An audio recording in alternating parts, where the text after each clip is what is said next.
PYQ based on a chapter oscillation that was asked in CET 2024. Let L1 be the length of simple pendulum. Its length changes to L2.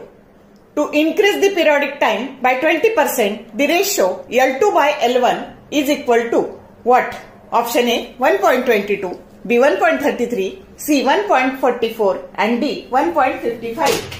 तर बघा सोपं period 20% increase झालाय तर L2 by L1 ratio काढायचा आहे. सोपं numerical. मग पिरियडचा formula असतो T that is equal to 2 pi under root of L by G. हे 2 pi आणि G जर कॉन्स्टंट असेल तर T is directly proportional to under root of L. मग आता T2 20% इन्क्रीज आहे ना तर 120 by 100 T1 that is nothing but 1.2 T1. आधी हे रिलेशन काढून घेतलं. मग T2 by T1 that is equal to under root of L2 by L1. मग ह्या T2 ची किंमत टाकली 1.2 T1 T1 कॅन्सल झाले. मग under route of L2 by L1 हे आले तुमचे 1.2 that is equal to under root of L2 by L1 squaring on both sides 1.44. Correct option C आला. आता मी तुम्हाला ट्रिक सांगते बघा.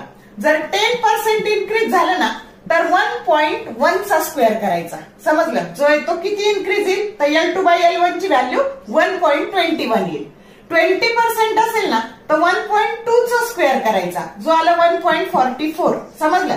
आणि 30% आलं ना तर 1.3 चा स्क्वेअर करायचा. आलं लक्षात? तर तो तुम्ही मला किती येईल ते कमेंट बॉक्स मध्ये सांगा. शॉर्ट व्हिडिओ आवडले लाईक करा, शेअर करा, कमेंट करा. For more useful tips and tricks keep watching wings of physics. Thank you very much.